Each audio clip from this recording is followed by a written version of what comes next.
Bon matin tout le monde, bienvenue à ce 7e épisode du Meeting des ventes du lundi. Mon nom est Simon Harvey et je suis consultant en stratégie et opération des ventes. Donc, comme vous voyez, pour cet dernier épisode de 2021, j'ai décidé d'être un petit peu plus festif. Mon superbe chandail de Noël, un peu de lumière. Ce matin, ça va être peut-être un peu plus court. Je sais qu'il y en a plusieurs qui sont en congé. Prends ça un peu plus relax pour le dernier bout droit avant la fin de l'année. On ferme des dossiers et ainsi de suite.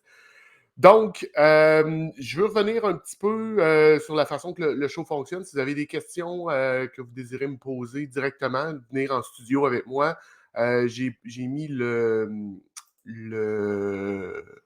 lien StreamYard dans les commentaires sur chacune des plateformes. Merci, j'ai Emeline qui commente sur mon chandail. Effectivement, j'en suis assez fier pour 17 $. C'est incroyable ce qu'on peut trouver chez Jisc. Vous ne pouvez pas y aller aujourd'hui. Ça fait déjà quelques années que je le porte et j'en suis très fier. Donc, la façon de communiquer avec moi, si vous voulez venir en studio, le lien StreamYard est disponible sur les différentes plateformes. Vous pouvez utiliser les commentaires, le chat sur chacune des plateformes encore là pour me communiquer. Et au préalable, si vous voulez, c'est un peu du genre gêné, vous pouvez toujours aussi m'envoyer vos questions à info@nomisco.ca. Ça demeure en confidentiel à ce moment-là. Et je tiens aussi à rappeler aux gens qui m'écoutent via LinkedIn, si vous avez des sous-titres loufoques, c'est parce que LinkedIn traduit en direct vers l'anglais. Donc, vous allez dans le bas, les 3 petits points, vous pesez là-dessus, il y a CC, vous mettez ça à off, et c'est comme ça. Donc, j'ai plusieurs commentaires sur mon chandail. Effectivement, comme je l'ai dit, je suis assez fier, il y a quelque chose.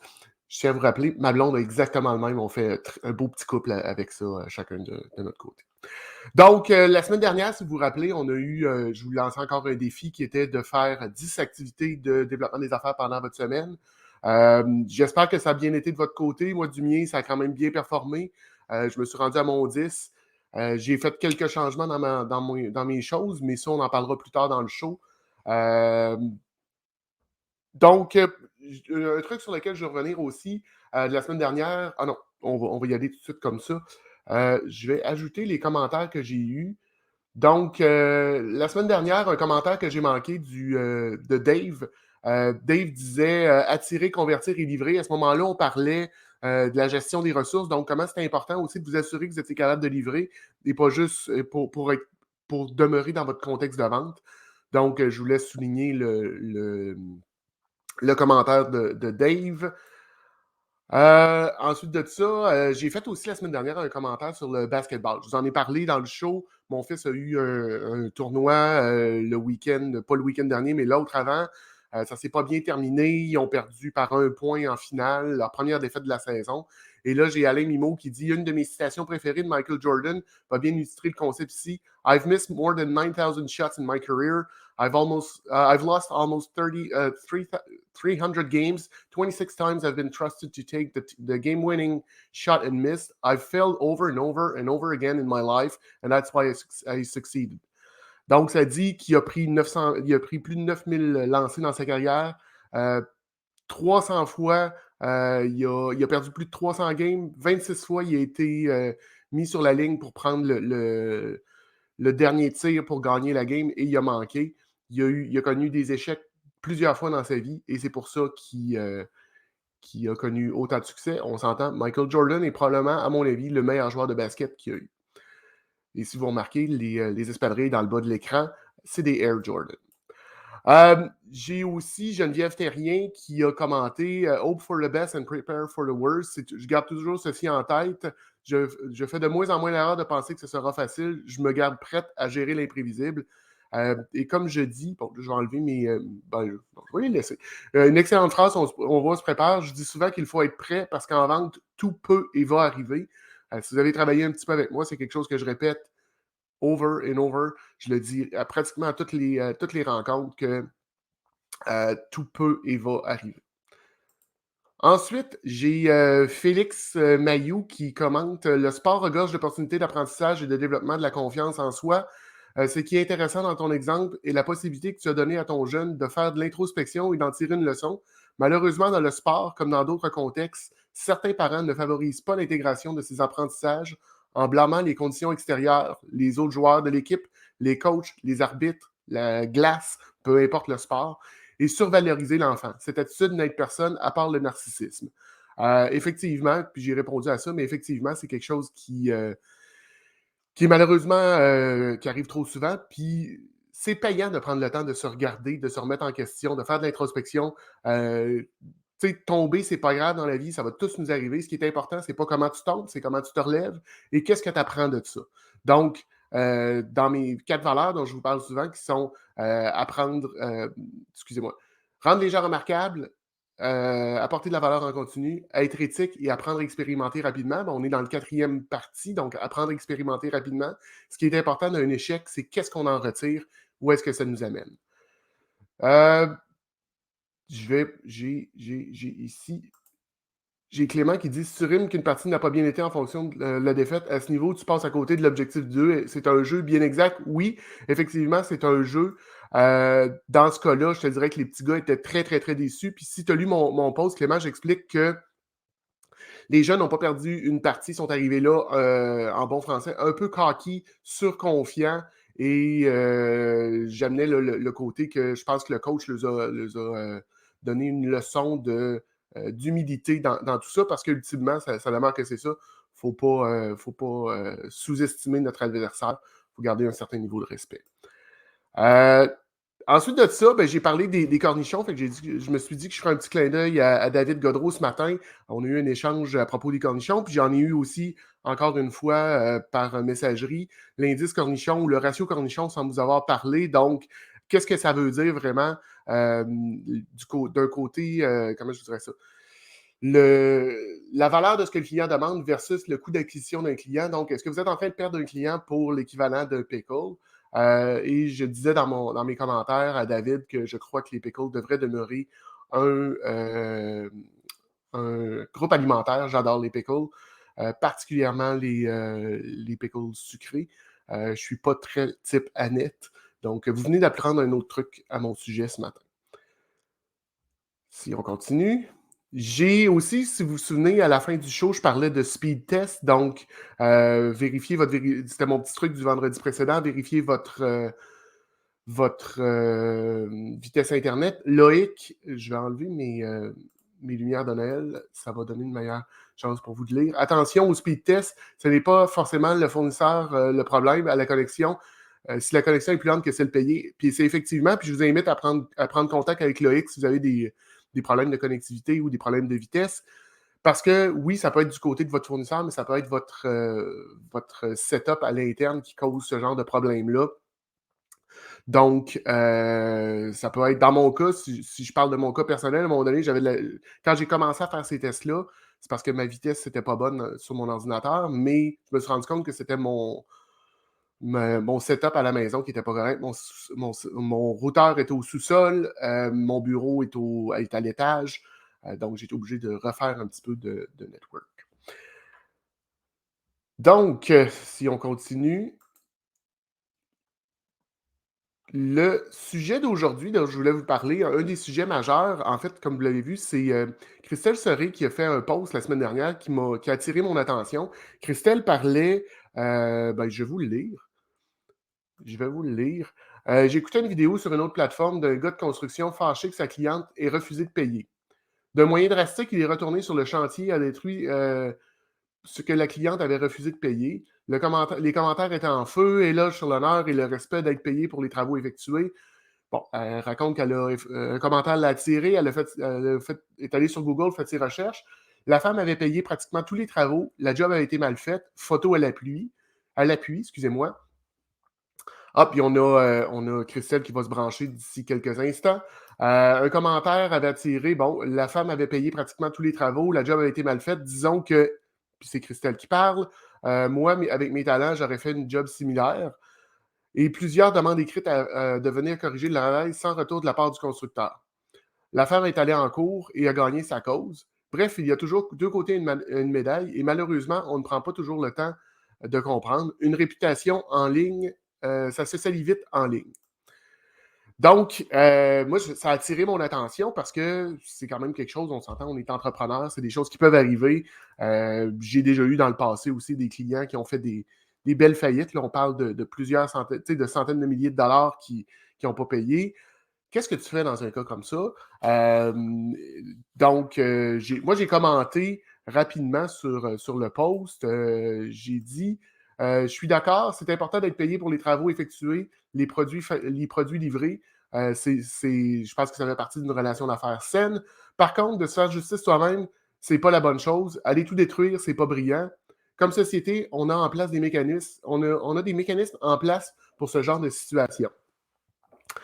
Et là, j'ai Christelle qui vient d'apparaître. Donc, Christelle, je t'embarque avec moi à l'instant. Excellent. Première, oui, c'est le look du matin. Là. Correct. Bon matin. Merci de te joindre à moi ce matin. Merci à toi de l'invitation. Oui, ben écoute, je ne sais pas si tu as manqué un petit peu, je mettais les choses en place à propos de de ton post la semaine dernière sur les clients qui parlent et qui ne payent pas. J'ai fait quelques print screens des commentaires parce que je trouve que ça a été super intéressant comme échange. Et j'avais demandé à des gens de mon réseau, une médiatrice puis une avocate, de joindre à nous ce matin. Mais malheureusement, comme on est le 20 décembre, les gens ont commencé à lever le pied. Donc, aucune des deux était disponible. Mais je serais curieux de t'entendre un peu là-dessus, Christelle. Oui, bien dans le fond, je fouillais sur Facebook, tu sais, tu scannes des vidéos, puis là, tu vois quelqu'un qui arrive, puis le gars, il a fait une salle de bain pour une cliente, puis là, il est fâché parce que la cliente, elle refuse de le payer, il s'en va détruire, puis, tu sais, il y a un message vraiment, ben moi, c'est important pour moi qu'on respecte mes travaux qui ont été faits, puis il y a vraiment un message qui lève un peu, puis quand je regardais les commentaires, ben là, c'est tous des commentaires, ah, t'as raison, il faut qu'on soit payé pour qu'est-ce qu'on fait. Fait que c'était vraiment tous des commentaires positifs par rapport au gars. Puis finalement, quand je continue à lire, parce que moi, j'aime ça lire les commentaires, j'aime ça voir, tu sais, le derrière de cette situation-là, je me rends compte que la femme en question, dans le fond, ça a été en cours, cette affaire-là, puis que le gars, il avait fait une pas belle job, que, tu sais, ça avait été, puis elle a mis des photos à l'appui, tu sais, genre de job que moi, je serais capable de faire, puis j'ai zéro talent, là. Fait que il y a toute une histoire derrière ça, puis c'est ça qu'on se rend compte qu'il y a des gens qui vont essayer de se faire justice. Il y a des gens sur les réseaux sociaux qui vont essayer de partir de là puis faire comme « Hey, ouais, t'as raison, faut qu'on se tienne », puis tu sais, un discours qui est positif quand même si le travail est assez extrémiste. Puis bref, ce que je voulais sortir de ce post-là, c'est que quand les gens ils commencent à fouiller un peu, on se rend compte qu'il y a toujours deux côtés à une médaille, puis pas nécessairement celle qu'on est en train de percevoir ou de voir comme il faut. Fait que bref, je trouvais que c'était vraiment une situation intéressante à parler. Ben, effectivement. Puis, tu sais, moi, j'ai regardé un peu les commentaires. J'aime ça lire les commentaires, mais particulièrement sur LinkedIn. Moi, c'est ma plateforme. Oui, Puis, la j'ai mienne trouvé qu'il y avait aussi. eu des beaux échanges suite à ton post. Puis, c'est un peu ça qui m'a amené à le faire. Fait que si tu permets, Oui, je vais les présenter. Euh, parfait. donc, j'ai Nadine qui dit très d'accord avec toi, Simon Henry, mais son client ne m'a pas payé. Bon, n'a pas payé son site web depuis mai 2001. Est-ce que j'ai le droit de débrancher le site ou pas? Bien évidemment, il a été avisé à plusieurs reprises. Moi, j'ai répondu rapidement que oui, je pensais que ça serait une bonne chose à faire, mais je pense que c'est toi Oui, oui. qui a répondu à ça. Oui, parce Donc, que la semaine passée, ou il y a 2 semaines, j'ai fait justement un podcast avec une avocate, puis on a parlé de plein d'affaires en dehors du podcast aussi. mhm, Puis elle disait que justement, c'est pas nécessairement une chose à faire parce que là, ça leur donne un point de plus en cours. Fait que, tu sais, j'ai pas la réponse absolue, là, je suis pas avocate, ça aurait été plus le fun qu'elle puisse être là. Mais je trouvais ça intéressant de voir que c'est vrai que le réflexe, c'est de reprendre ce qu'on a fait, mais ça peut donner à la cour un poids de plus, un poids négatif aussi à notre égard. Fait que des fois, il faut faire attention à ce qu'on fait. ben effectivement, c'est un peu c'est pour ça que j'aurais aimé avoir des gens de droit, des médiateurs avec nous ce matin, parce que notre réflexe, toi comme moi je suis pas avocat non plus, tu te fais faire ça, tu te dis, ben, je vais aller rechercher mes choses parce que c'est encore à moi, mais Mm-hmm. il y a toute une ramification légale, puis il faut Oui. faire attention de ne pas se mettre plus dans le trouble et de ne pas se ramasser que c'est nous autres, dans le fond, qui est en tort en bout de ligne, là, parce que ça peut venir coûteux. Puis, par une expérience passée, parce que j'ai eu une agence web pendant 10 ans aussi avant d'être coach, dans le fond. Puis c'était ce que mon avocat m'avait dit aussi de partir, de faire les débats légaux avant de retirer quoi que ce soit, justement pour être sûr que lui ne puisse pas revenir en arrière. Fait que dans le fond, vu que j'ai déjà vécu une situation similaire, ben Mhm. on avait choisi, ça s'est bien fini, là, mais on avait choisi de pas le faire aussi par les conseils de mon avocat à cette époque-là. Tu vois, puis on a Kevin Bélanger qui dit qu'il a eu les mêmes réponses que toi. Donc, écoute, ça va être sérieusement regardé. Puis probablement que je vais refaire un show là-dessus parce que j'ai eu beaucoup de questions. Moi, j'ai des questions là-dessus. Puis les gens, mais je trouve ça intéressant. Puis toi, dans ton cas, qu'est-ce que tu as fait suite à ça? As-tu mis en place des mécanismes dans tes contrats? As-tu des choses comme ça? Ou, Oui, c'est dans mes contrats directement que j'ai mis tout le légal possible avec les pourcentages de recours puis toutes ces affaires-là. Mais tu sais, ça reste que dans la vraie vie, même si on a confiance en nos clients, tu sais, la plupart des clients dans mon expérience de carrière qui a refusé de me payer ou quoi que ce soit, c'était des clients avec qui ça allait super bien puis qui avaient toujours été des bons payeurs avant. Fait que OK. ça a rarement été du premier coup. Mais c'est sûr que le conseil qui revient, c'est de demander un dépôt, s'assurer d'avoir des factures fréquentes. Comme ça, au moins, quand il arrive un pépin, c'est moins des gros montants. Ben, c'est ça. Mais tu sais, oui, il faut le faire, mais le droit, les avocats, ils font une maudite bonne job pour t'aider. Puis, tu sais, l'appel d'un avocat, ça fait peur. Puis d'aller jusqu'au bout des procédures aussi quand tu as une problématique, parce que c'est long, là. La première fois que j'étais en cours, il y a comme 12 ans à peu près, le premier client qui m'avait pas payé, c'était une petite histoire. Puis je suis allée jusqu'au bout, puis il me disait, parce qu'on avait, pas lui, là, mais on avait un client commun, là, puis il disait que ça arrivait souvent que ce fournisseur-là payait pas, parce qu'il OK. disait il y a presque personne qui va jusqu'au bout des procédures, parce que ça m'avait pris Ah, presque 2 ans. c'est intéressant, ça, comme concept. Donc, les gens, les mauvais payeurs viennent qu'à connaître un peu le mécanisme puis la psychologie humaine, puis se disent, ben, je vais étirer l'élastique le plus possible, puis il y en a un paquet qui vont lâcher en cours de route. Fait que pour celui qui va se rendre jusqu'au bout, ben, je vais en avoir 10-12 qui n'auront pas poursuivi. C'est OK. triste pareil, mais c'est ça. Tu sais, je pense que quelqu'un qui est de mauvaise foi va toujours l'être. Puis elle l'est jamais au début. Non, ben c'est quand même. OK, ben, fait que ce que je retiens de ton commentaire, dans le fond, c'est que mieux vaut prévenir que guérir. On met les choses en place avant de. On s'assure qu'on a des bons contrats, des bonnes ententes commerciales avec nos clients. Ça peut sembler. Des fois, ça peut refroidir le client, mais il faut Mhm. comprendre aussi que tu sais, c'est comme un contrat de mariage. Là. Tu fais ça quand ça va bien, tu fais pas ça quand tu es en train de te divorcer. Là. C'est un peu plus compliqué. C'est un Exact. autre sujet. Puis un dernier point sur Ouais, le post que j'avais fait, tu sais, quand on voit des affaires comme ça qui arrivent, de toujours regarder les deux côtés de la médaille. Il y oui. en avait un autre commentaire qui était super intéressant. C'était un gars qui parlait d'un de ses clients, je crois, puis qui disait que ils ont eu une campagne suite pour avoir voulu démontrer ce qui leur est arrivé. Ils ont eu une campagne de salissage. Fait que celui qui était bon a eu Mhm. une campagne de salissage par après. Fait que, tu sais, des fois, les réseaux sociaux, il faut faire attention, il faut lire aussi, puis s'informer avant de juger, là. Ouais, ben, pis ça je sais pas où j'ai lu ça cette semaine, mais des campagnes de trolls, même, c'est en train on n'avait pas ça sur LinkedIn, c'était beaucoup sur Facebook, Twitter, Mhm. ces choses-là. Puis là, c'est en train d'apparaître tranquillement sur LinkedIn des trolls qui font du salissage ciblé.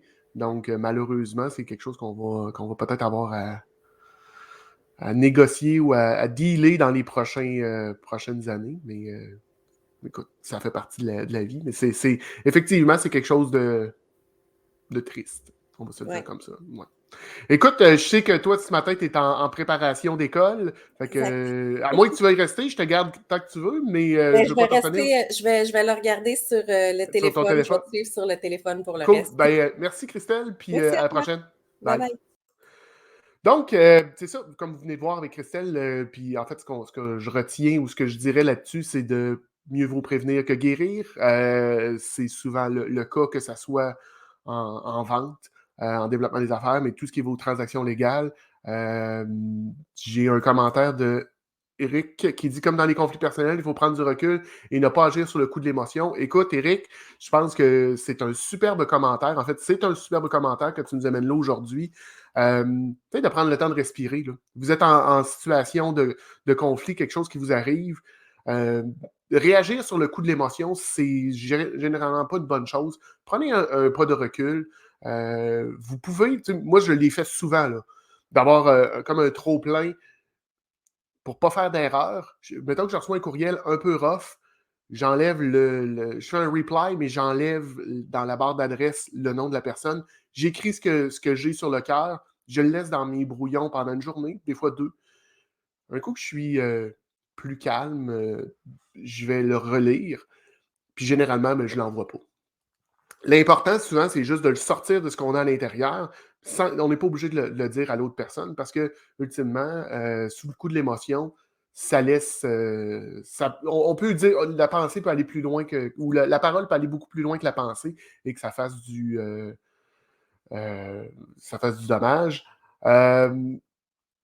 J'ai Loïc qui me dit ce serait super intéressant de voir les problèmes de vente d'un point de vue juridique. Effectivement, puis je vous le dis, je vais refaire un épisode là-dessus en 2022. Je ne sais pas à quel moment, mais je vais, comme je l'ai dit, là, j'ai une médiatrice que j'ai approchée et une avocate. Les deux ont un peu la même philosophie au niveau prévention, donc je pense que ça pourrait être super intéressant de les avoir. J'ai Geneviève Thérien qui me dit que mon chandail est tout simplement brillant. Merci Geneviève, je suis assez fier en effet. J'ai Éric Lacourcière qui continue. Les conflits viennent souvent des attentes des deux parties. Il faut clarifier les attentes au départ. Écoute, Éric, t'es en feu ce matin, là. On va se le dire. C'est effectivement gérer les attentes, mettre les choses au clair. La base, c'est la communication. Je pense pas que, oui, il existe des gens qui foncièrement sont un peu plus croches, mais je vous dirais que la plupart des gens veulent bien faire. Il faut communiquer. Il y a souvent une raison pourquoi un client n'arrive pas et offrez des options. Là, un client qui ne veut pas te payer, tu fais des plus petits termes de paiement, fais une entente de paiement avec lui, paie-moi 100 $ par semaine sur X semaines. De votre côté, c'est mieux de faire ça c'est mieux de ramasser 100 $ par semaine que de ramasser absolument rien. Puis ça peut donner une chance aussi à votre client de reprendre son souffle parce que c'est pas payant non plus. Si vous le perdez, s'il est obligé de faire faillite parce qu'il n'est pas capable de vous payer, ultimement, c'est pas une bonne chose de votre côté. Vous allez perdre un client.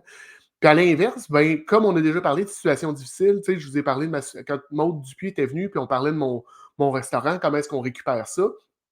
Ça va être une belle façon aussi, quand vous avez un client que vous savez qui est en difficulté financière, d'y donner un coup de main, d'y donner un petit peu d'espace pour respirer, de prendre une entente de financement avec lui pour lui permettre de rencontrer ses paiements. Les chances sont que dans le futur, quand les choses vont se replacer, il va se souvenir de vous, puis la relation que vous allez avoir créée avec lui va être beaucoup plus solide. J'ai Louis Corriveau qui, pour revenir un petit peu en arrière, là, quand je parlais du courriel, la règle du 24 heures, effectivement, c'est une belle règle.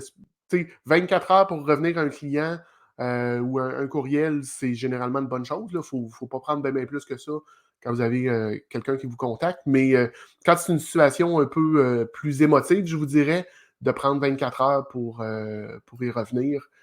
Ça peut être très salutaire dans votre développement des affaires, dans votre business, dans votre réputation.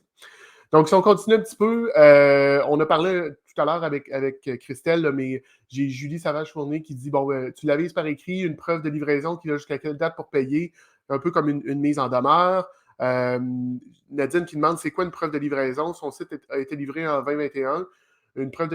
Julie qui répond, une preuve de livraison, genre courrier recommandé, pour pouvoir démontrer que tu l'as averti, que tu lui as donné un délai raisonnable pour payer. Et ensuite de ça, les filles ont continué offline. On a parlé de cette partie-là. Donc, Christelle qui dit à Nadine qu'elle a eu une discussion avec l'avocate Geneviève Théoret dans un podcast et que c'est à éviter pour pas qu'il y ait plus de poids dans son plaidoyer. Je ne sais pas si vous pouvez lire, là, Luc Lapointe qui fait un commentaire sur... attendez un petit peu, j'ai un peu de difficulté à lire. C'est écrit petit. Donc, constate sur une autre plateforme.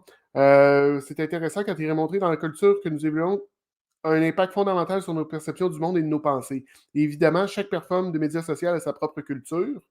Il est donc important de choisir une plateforme et une culture qui répond à nos valeurs et qui va permettre de nous épanouir. À mon avis, la culture de cette autre plateforme accepte facilement le jugement populaire. J'ai mis ce commentaire-là de Luc un peu pour parler aussi de ce qui est de LinkedIn. Puis ce que je perçois un peu la différence, il parle de l'autre plateforme. Christelle nous a confirmé tout à l'heure que c'était Facebook. Sur Facebook, c'est possible d'avoir une identité cachée. Donc, tu n'es pas obligé d'utiliser ton vrai nom. Alors que sur LinkedIn, ben, c'est beaucoup moins facile. Je ne peux pas m'appeler, je ne sais pas, skieur 1, 2, 3, 4 Québec. J'aurai pas de contact. Il faut vraiment que j'utilise mon vrai nom. Donc, ça limite un petit peu les trolls. Quoique, on voit que certaines personnes ne sont pas nécessairement, semblent pas nécessairement au courant que c'est une plateforme professionnelle et partagent des commentaires, des fois un peu bizarres.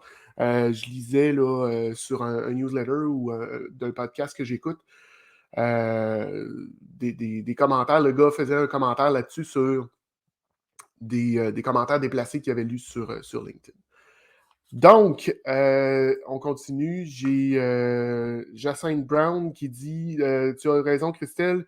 N'oubliez pas, si vous observez bien, il y a réellement 3 côtés à une médaille. Le côté latéral qui joint les 2 faces, le lien essentiel entre les deux. Le côté qui permet une façon de plus de voir les choses et le côté qui permet peut-être de comprendre. Effectivement, il ne faut pas s'arrêter à regarder un côté ou l'autre. Il faut essayer vraiment de voir la situation dans son ensemble.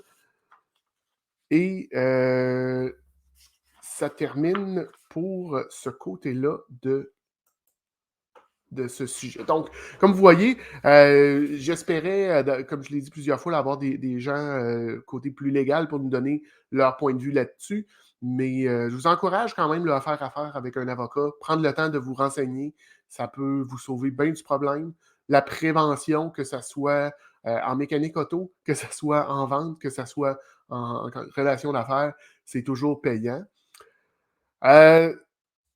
L'autre chose que je voulais vous parler ce matin, puis là, je vais faire un test. J'ai fait mon petit truc du vendredi dernier, où est-ce que je vous parlais de comment épingler des trucs avec Google Chrome. Ce n'est pas une extension, c'est quelque chose qui est natif dans Google. Donc, je vais vous présenter le vidéo. J'ai fait un capture d'écran. Donc, comment est-ce qu'on fait ça? Je ne sais pas si vous voyez. Bon, je clique sur le bouton de droite. Mon Chrome est en anglais, pin, et il est rendu là. Je peux le désépingler. C'est assez simple. On peut créer aussi un groupe. Donc, quand vous avez plusieurs sujets, si vous faites, je ne sais pas, moi, une recherche sur le développement des affaires ou vous montez une formation sur peu importe, là, vous pouvez tout grouper vos choses comme ça. Une chose à retenir, par contre, Chrome a des belles qualités, a un défaut énorme, c'est un glouton de mémoire vive. Donc, plus vous ouvrez de tables, d'onglets, plus ça ralentit. J'ai aussi le vidéo sur... je parlais là, que moi, sur mon Chrome, j'ai un profil professionnel, puis j'ai un profil personnel. Pour différencier les deux rapidement, j'ai changé le fond d'écran. Donc, ce qui est professionnel, le fond de mon Chrome est pâle. Et ce qui est personnel, c'est du foncé, là, le fameux Dark Mode. Donc, je vais vous présenter comment est-ce qu'on fait ça. On va sur une page Chrome, Google, vous allez en bas à droite, cliquer, vous pouvez changer votre fond d'écran, comme vous voyez là. Donc, j'en sélectionne un, c'est changé. Je retourne à même endroit. Là, je l'enlève pour faciliter. On peut choisir comment les icônes vont apparaître, donc les icônes que je fréquente le plus. Je vais remettre tout ça d'origine. Et pour changer les couleurs, comme vous voyez, ben, c'est pas plus compliqué que ça. Vous cliquez sur les pastilles qu'il y a. Vous pouvez même mettre vos propres couleurs d'entreprise si c'est ce que vous désirez faire. Et si vous connaissez le code 256.256.0, mettons, vous pouvez l'inscrire directement dans cette partie-là. Donc, je le remets et ça termine. Donc, je vais aller voir dans les commentaires. Bon, j'ai Philippe Garon, qui est un CPA, qui dit 2 autres options possibles, les agences de collection et l'assurance crédit pour couvrir les cas de non-paiement dû à une faillite du client, par exemple. Effectivement, Dépendamment de la taille de votre entreprise, des tailles des contrats que vous négociez, ça peut être quelque chose à regarder. Les agences de collection, c'est pas quelque chose que je connais, je sais que ça existe. Il faut être conscient, par contre, que vous leur vendez la dette, pas à plein prix. Eux autres se gardent une cote pour se payer. Et Google et vie privée, aussi beaucoup de collecte de données, d'informations. Effectivement, Google, c'est tout sur vous. C'est quelque chose à considérer. Il existe des furteurs plus, euh, comment dire, plus confidentiels. Il existe des moteurs de recherche plus confidentiels aussi. DuckDuckGo en est un, par exemple. On pourrait parler de Tor, ces choses-là, mais ce n'est pas dans un contexte de vente. Donc, je laisse ça aux experts comme Emeline. Ça nous amène proche de la fin de mon meeting d'aujourd'hui. Je vous ai dit que ça sera un peu plus court étant donné qu'on est sur la fin de l'année. L'objectif pour la prochaine semaine, en fait, ça va être pour les 3 prochaines semaines parce que moi, je reviens que le 10. Décroche. Ce que je te conseille de faire là, dans les prochaines semaines, décroche, prends du temps pour toi, va prendre l'air, va jouer dehors. Ton défi, c'est de jouer dehors une fois par jour ou en moins de bouger une fois par jour. Il faut revenir en forme. 2022 va être un défi. Il faut qu'on prenne soin de nous autres. Donc, moi, je vous le dis, le ski est commencé. J'ai déjà 3 sorties de fête. Et là, les pentes ouvrent de plus en plus. Donc, je vais en faire de plus en plus. Donc, aujourd'hui, ce qu'on a couvert, ça nous amène vraiment à la fin, là, mais ce qu'on a couvert, c'est beaucoup. On a fait une petite récapitulation du dernier show. On a passé une bonne partie à jaser des clients qui ne parlent pas. Qu'est-ce qu'on fait avec ça? Comment est-ce qu'on peut s'y prendre? C'est un sujet qu'on va revenir, sur lequel on va revenir dans les prochains, au courant de l'hiver 2022. Aujourd'hui, je vais prendre le temps de répondre aux commentaires, aux questions que je n'ai pas eu le temps de faire ce matin. Si vous voulez me contacter pour commentaires, suggestions, insultes, injures ou que vous avez des sujets que vous aimeriez aborder, je vous invite à le faire via info@commercialnomisco.ca. Pour me contacter, si vous voulez qu'on prenne rendez-vous ensemble, qu'on jase un peu, la meilleure façon de le faire, c'est via LinkedIn. Donc, à linkedin.com/IN/Simon Harvey QC. Comme je vous ai dit, je prends les prochaines semaines off. Donc, le 27, il n'y aura pas de show. Le 3, il n'y aura pas de show. On revient le 10. Je vais profiter de ces semaines-là pour un peu aussi réfléchir au format du show. Qu'est-ce que je veux faire avec ça? Comment je vais l'amener? Est-ce que je garde la formule exacte que j'ai présentement? Qu'est-ce que je fais là? Donc, j'ai déjà eu des discussions, quelques idées qui tournent autour de ça, mais c'est un petit peu vers ça. Je voulais juste vous dire. Je vais aussi prendre du temps pour faire du ski. Excusez-moi, faire du ski, relaxer, passer du temps avec la famille, puis revenir en force en 2022. Donc, je vous souhaite une bonne fin de journée, bonne fin de semaine, bonne fin d'année, et on se revoit début 2022. Bye tout le monde, bonne journée.